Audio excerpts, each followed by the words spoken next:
Kita akan bermula daripada muka surat 12. Surat 12. Surat 12 ni kita dah baca dah bulan lepas dan baca pun sikit je. Lepas tu jadi kita ambil balik lah ya.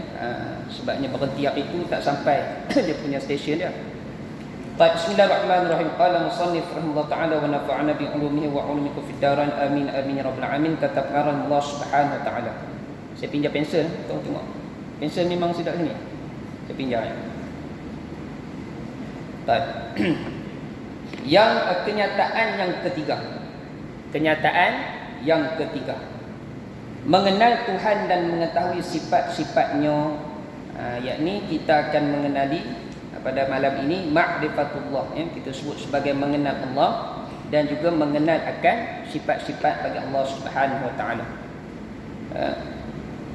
Mengenal Tuhan itu fardu ain atas tiap-tiap mukallaf dengan mengetahui namanya dan sifat-sifatnya yang disuruh oleh syarak, syarif dengan ajaran daripada rasul-rasul.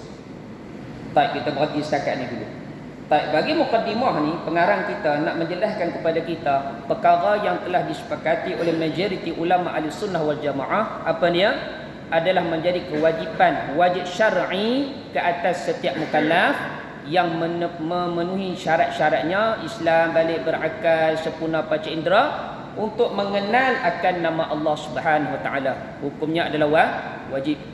Jadi jika seseorang yang tidak mengenal akan nama Allah Ta'ala, dalam bahasa mudahnya tidak beriman dengan nama Allah, maka dia boleh dikira sebagai kufur pada Allah Subhanahu wa Ta'ala, ya.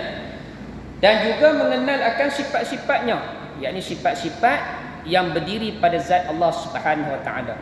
Untuk pengetahuan ibu ayah sekalian, sebagai ulang kaji kembali, nama Allah itu disebut ismu zat. Ismu zat maksudnya nama bagi zat Allah Subhanahu wa taala. Manakala sifat pula adalah yang berdiri pada zat Allah. Sifat ialah yang berdiri pada zat Allah Subhanahu wa taala. Kita tak bahas zat Allah. Kita hanya bincang, kita hanya kaji, kita hanya membuat pembacaan dari segi nama Allah dan juga sifat Allah Ta'ala saja. Tapi nak kepada tahap bagaimana rupa Allah, bentuk Allah, itu tidak dibenarkan sama sekali, khususnya oleh Nabi sallallahu alaihi wasallam. Itu sebab Nabi sebut tafakkaru fi khalqillah wa la tafakkaru fillah. Hendaklah kamu berfikir pada ciptaan Allah. Memang Nabi syorkan kita, anjurkan kita fikir pada ciptaan Allah. Untuk apa? Untuk mendapat bukti kewujudan Allah Subhanahu taala. Wa la tafakkaru fillah. Namun begitu tidak dilarang kamu untuk berfikir pada Allah, ai fi dzatillah, pada zat Allah Subhanahu wa taala, ya. Baik.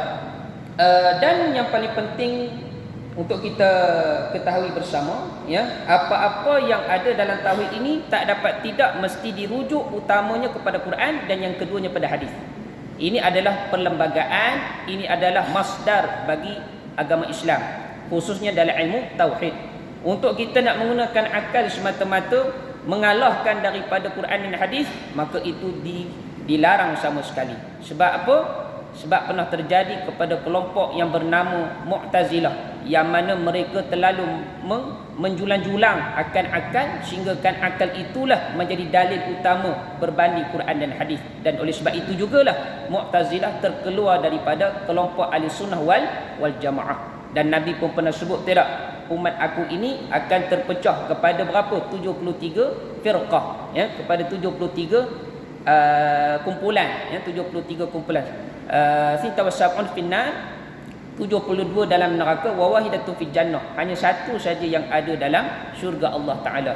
Ala wahya jamaah, tak lain tak bukan ianya merujuk kepada al-jamaah. Kata para ulama muhaddis yang mencarahkan hadis tersebut yang diriwayatkan oleh Abu Hurairah radhiyallahu anhu, al-jamaah artinya ahlu sunnati wal jamaati. Itu yang selamat pun. Yang lain tu 72 tu depa Islam tak? Depa Islam. Tapi disebabkan sifat yakni mereka itu telah melakukan dosa kepada Allah SWT, makanya mereka dibilang fasik, ya, tidak kafir, fasik. Dan fasik adalah tempat mereka di dalam neraka. Wa ammal ladzina fasaqu fama'wahumun nar, ya. Wa ammal ladzina fasaqu fama'wahumun nar. Dan adapun orang fasik itu tempat mereka adalah di dalam neraka. Mereka dicelup dalam neraka dulu, sudah selesai dah tempoh reman depa, tempoh bertenang dalam neraka, barulah dia dikeluarkan daripada neraka dan dibasuh dengan air syurga dan akhirnya mereka masuk syurga. Tapi sebelum nak masuk syurga tu mangkor juga, betul tak? Udah rentung dah. Dah rentung lepas tu disalin semula dengan diganti dengan kulit baru. Rentung, ganti kulit baru. Rentung, ganti kulit baru. Rentung, ganti kulit baru. Kalau sehari nampak macam sehari, alah sekejap je. Sehari, jangankan sehari. Satu saat saja kita cucuh tangan kita dengan api pun kita dah meraung satu kampung. Kalau sehari lagilah, jangankan sehari, lebih daripada tu lagi mampu. Ya, itu sebabnya Allah Taala kata baddalnahum juludan ghairaha liyadhuqul adzab, kami gantikan mereka dengan kulit yang baru. Supaya apa? Supaya penghuni neraka merasakan azab, yakni api neraka. Bagi dia perasa ni.